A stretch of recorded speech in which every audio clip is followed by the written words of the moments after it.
Oh, sweetie, this event is for building connections and networking with important people. You would be out of the place there, standing out too much, don't you think? Besides, nobody would want to talk to someone unimportant anyway. Time is money, and these people can't waste a breath on people like you. His words cut deep, and I could feel my confidence waning. I told Caleb about this. My father's only looking out for you. I mean, let's be realistic, Sophie. You don't speak as eloquently as those people, and you wouldn't understand half of their vocabulary or the business jargon they would be using. And what would you even wear? You don't even know the proper etiquette in behaving in those types of events. Do you know how to hold a wine glass properly? We don't have enough time to get you to look as pretty as those high society ladies. Hey there, I'm Sophie, a 35-year-old woman, and let me tell you about the time my father became the raging storm to my father in law's seemingly calm sea of life. It was the first time I was going to meet my father in law Richard in person. Caleb, my fiance, had invited me to a family gathering at their lavish estate. As I stood in front of the grand entrance, my heart pounded with nervousness as I feel like a fish out of water, mainly because they made me believe that I didn't belong there, as they weren't really warm with their welcome. Caleb tried to reassure me, but he did so poorly since his words were laced with condescension. Don't worry, Sophie. I know this might be overwhelming for you, but I got you back. You're lucky to have me as your fiance, you know. I'm here to take care of you and show you a life beyond poverty. I forced a smile, not wanting to seem ungrateful, but deep down his words made me even more uneasy. I remember before leaving for the gathering, I sought comfort from my father Joe, sharing my concern with him. Dad, I'm so nervous about meeting Richard. What if I say or do something wrong? What if he doesn't like me? What if I don't fit in? I should call Caleb and say I won't be able to come. Sophie, remember, a smooth sea never made a skilled sailor. I've always told you this ever since you were little, haven't I? Life is all about facing challenges and learning from them. You have overcome so much already, and this is just another step in your journey. It's that words of wisdom again that had been a constant companion throughout my life. No matter how frequently he says that quote to me, I could never get tired of it. It never failed to encourage me when facing uncertainties in life. From the time I participated in my first sports tournament, to nerve wracking quiz bees, to my first bully, and even to my first heartbreak, my father has always been my biggest supporter. As I stepped inside the grand estate, surrounded by extravagance, I held onto my father's words like a lifeline, and as the night unfolded, the air in that opulent living room felt stifling. I sat quietly on the plush couch, trying to remain composed amidst the subtle yet demanding remarks that Richard directed my way. So, Sophie, how are you finding our lifestyle? It must be quite the adjustment coming from your simple background. I could already feel my cheeks flush with embarrassment. It hurt, but I didn't want to make a scene. I had always known that my father in law disapproved of my humble beginnings, but being reminded of it constantly, I never had a single second where my father in law didn't make me feel so small and unworthy. I managed just fine. I've always believed that wealth is not the measure of one's character or happiness. Oh, you have a lot to learn, woman, but fret not. Once you marry Caleb, you'll have access to all the luxuries you've never dreamed of. Yeah, Dad, I'm helping Sophie see the world beyond her small town. It's like my good deed for the day. I forced a smile, feeling like he saw me as some charity case he needed to rescue. Just when I thought the awkward evening was reaching its end, Richard's face suddenly lit up with excitement. Oh, I almost forgot to tell you both. I've been invited to speak at this prestigious conference next week. It's a big deal for my company, you know. This could turn us into titans of the industry.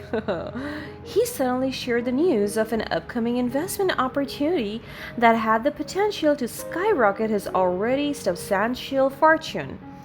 The possibilities seemed endless, and he is probably already envisioning a life filled with even greater luxury and prestige. Whoa, Dad, that's amazing. You'll be great up there, I'm sure. Caleb's eyes lit up. I know his mind is already raced with images of glamorous vacations in exotic locations, exclusive memberships to elite clubs, and him reveling in the envy of his peers with his overwhelming social status. I fear that this could make them lose any consideration they have left for the feelings and experiences of those less fortunate if they had any in the first place. Oh, I don't need to worry about the speech. I have my little writer here. Sophie's going to take care of that for me, aren't you, dear? I was taken aback. I thought he would write it on his own, or at least hire prose, but he picked me. Maybe he just wanted to keep his ghostwriting stuff private?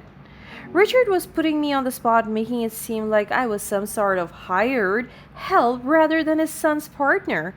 I forced a smile again and nodded, not wanting to cause a scene in front of Caleb. I can't help but wonder as well if that's the reason they invited me to this gathering. After all, it's the least you can do for leeching off our family's money. My husband, seemingly oblivious to how hurtful his father's remark is, chimed in. Yeah, Sophie, it's a great opportunity for you to feel like a part of something exclusive and rich. You know, get a taste of the good life. I tried to play along with their twisted version of reality, nodding shyly to signal that I accept what they tasked me with. Inside, I was heavily frustrated. It's crazy how wealth could cloud one's judgment. At that moment, I was losing hope of them ever seeing me as an equal member of the family. Perfect. Try your best to relate with people like us, alright? Do your research. As the days passed, I found myself sitting at my desk, staring at a blank document, having a hard time writing the speech as per Richard's request. Part of me wanted to rebel against his condescending attitude, but another part of me knew that this was an opportunity to show my talent and intelligence and perhaps win Richard's approval. With a deep breath, I began typing, letting my thoughts flow onto the screen. I tried my best to stay focused, ignoring the nagging feeling that I was being used as a pawn in Richard's game of power and superiority. Despite my reservations about the task, I still crafted each sentence with precision. As I delved deeper into the writing process, I found myself writing words that I fantasized about hearing from Richard's mouth, something heartfelt and kind, something that we would never say on his own because of his huge ego. I also allowed myself to add a touch of authenticity to the speech. I couldn't resist slipping in a few personal anecdotes and heartfelt words, hoping that they would resonate with the audience. It felt like it was my chance to positively influence the attitude of these powerful, wealthy people that could literally alter the course of people's lives in a snap. As the days went by, the speech took shape, and I finally felt satisfied with the final draft. It was eloquent, well structured, and carried a touch of sincerity. When the day of the conference arrived, I handed over the speech to Richard, who glanced at it briefly before tucking it into his briefcase without a word of appreciation. It's times like this that it's getting difficult to remind yourself that your value was not dependent on anyone's recognition. As the hours ticked by, I realized that I hadn't received an invitation to attend. I didn't even know where and when it was because they were so private about it. I think they were scared I would crash the event if I knew the details. Well, their precautions just inconvenienced me when I wrote his speech, by the way. I was saddened for not being invited, not only because I wouldn't get to hear him read out loud the speech I wrote, but because I turned down another event my father invited me to for this. When I asked Richard about it, he just dismissed my concerns. Oh, sweetie, this event is for building connections and networking with important people. You would be out of place there. standing out too much, don't you think? Besides, nobody would want to talk to someone unimportant anyway. Time is money, and these people can't waste a breath on people like you. His words cut deep, and I could feel my confidence waning. I told Caleb about this. My father's only looking out for you. I mean, let's be realistic, Sophie. You don't speak as eloquently as those people, and you wouldn't understand half of their vocabulary or the business jargon they would be using. And what would you even wear? You don't even know the proper etiquette in behaving in those types of events. Do you know how to hold a wine glass properly? We don't have enough time to get you to look as pretty as those high society ladies. Tears welled up in my eyes.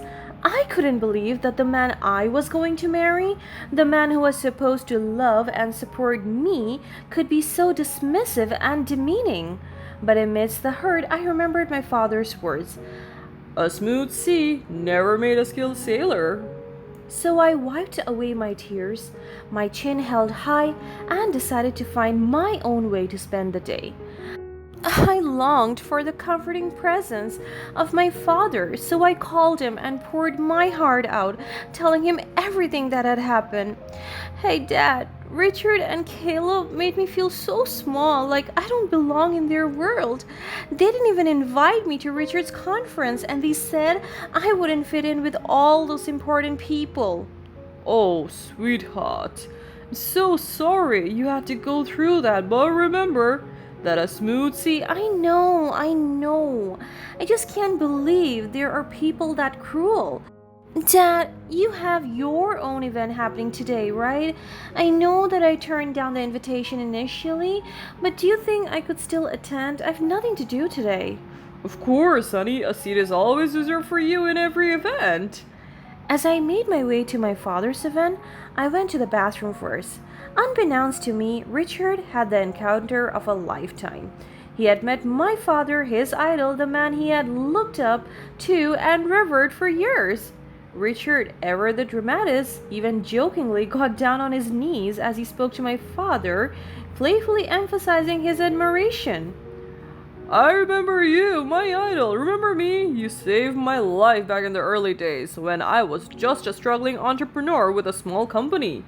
You believed in me when no one else did, and you gave me the crucial investment that allowed my business to grow. Oh yeah, look at you now. You seem to have done quite well for yourself. Such a wonderful event of yours. So grateful to have been invited. Well, you know me, always supporting initiatives that encourage entrepreneurships and innovation. Can't wait to hear your speech later. As I returned to the main hall, I saw Richard talking with such admiration and gratitude to my father. I couldn't believe my eyes. Part of me wanted to confront Richard right then and there, laugh at his face for the irony of the situation. But I knew that my father's event was not the place for such a confrontation, so I kept silent about it. It was so nerve-wracking. I tried my best to compose myself as my father noticed my trembling hands and asked if something was wrong. I'm fine, Dad. Just a bit nervous, that's all. But my nerves only intensified as Richard took the stage to deliver his speech. I can't even remember what I wrote in there. I couldn't bear to look at him, fearing that our eyes would meet and I would break down in front of everyone. I watched from the audience as he spoke confidently about his company and its achievements, and then it happened. And if we feel like giving up, always remember, a smooth sea never made a skilled sailor. Hearing Richard say it without any heartfelt sentiment felt like a mockery of the love my father had always shown me.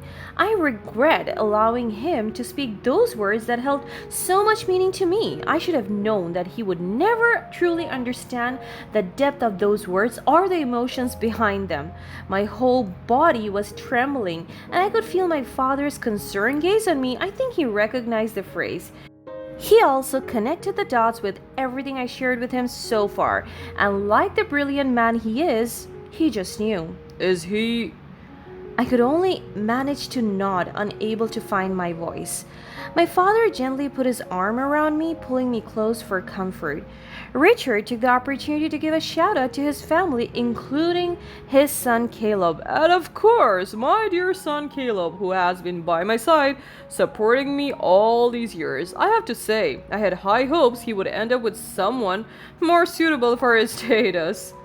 He expected laughter, but he was met with nothing, as the awkward silence hung in the air after Richard's inappropriate comment. My father took a deep breath and stepped up to the stage, all eyes turned to him, and I could feel the tension in the room. Thank you all for being here today. I must say, I was moved by Richard's speech, particularly when he mentioned the phrase, a smooth sea never made a skilled sailor. You see, that phrase holds a special meaning to me and my daughter. It's a motto we live by. It's almost like she wrote the speech, didn't she? He looked directly at Richard's eyes, who is now seated. He's a bit confused and shy by his bummer of an ending. But I was taken aback by your comments about your son's partner. I know my daughter, Sophie, who's sitting right there. I can assure you she's a remarkable woman in her own right. She doesn't make wealth her personality, so it's no surprise that people try to belittle her. Sophie's not defined by your narrow view of success. People deserve to be treated with respect and kindness. I thought I made it clear as my mission for this event. So, as a man who believes in standing up for what he believes in, I've made my decision. I will be withdrawing all my investments from Richard's company. I cannot, in good conscience, invest in something that is rooted in such hurtful sentiments.